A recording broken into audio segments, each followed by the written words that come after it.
Question number 2 में जरा देखो ध्यान से, हमारे पास क्या बोला उसने।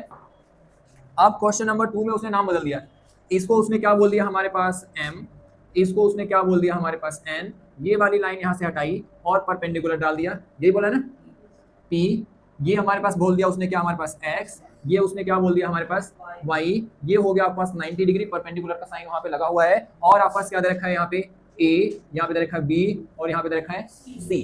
अब उसके बाद उसने क्या बोला है कि a/b जो है वो हमारे पास कितना है 2/3 लिखा हुआ है क्वेश्चन में। मैं स्टेटमेंट रीड कर देता हूँ एग्जैक्टली जो स्टेटमेंट क्वेश्चन की है। In the given figure, figure हमारे पास दे रखी है इसके अंदर में, X Y and M N intersect at O if angle POY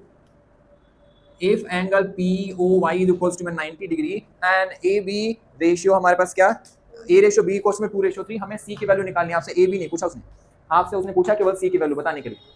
काम बहुत आसान है, क्या करना है, angle POX is equals to angle POY is equals to, क्यों, परपेंडिकुलर है तो आधा एंगल उधर आधा एंगल हमारे पास क्या उधर, बट आपको बहुत अच्छे से दिख रहा है कि जो एंगल POX है ये हमारे पास क्या है A + B equals to 90 degree.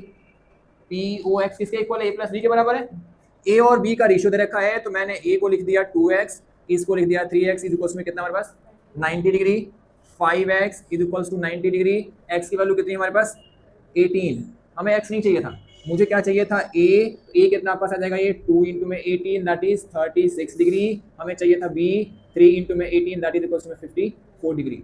Ultimately ये भी नहीं चाहिए था, मुझे तो क्या चाहिए था, एंगल C चाहिए था। आपको क्लियरली दिख रहा है कि MON is a straight line and OX is a ray, therefore angle B plus C that is equals to 180 degree. क्यों, लीनियर पेयर एक्सिम।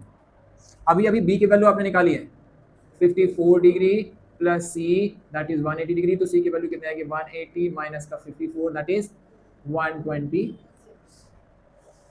देखो ध्यान से, पहले आपने इस्तेमाल किया गिवन इन्फॉर्मेशन का कि ये 90 डिग्री दे रखा, तो ये भी 90 डिग्री आएगा, क्योंकि परपेंडिकुलर में दोनों लीनियर पेयर जो मास बनेंगे जैसे एंगल्स इक्वल होंगे। इन दोनों का हमने निकाल लिया सम 90 डिग्री, क्योंकि वो एंगल था 2x 3x रेशियो दे रखा था, हमने x की वैल्यू निकाली, एंगल A निकाल लिया, B निकाल लिया, B ने हेल्प की C निकालने।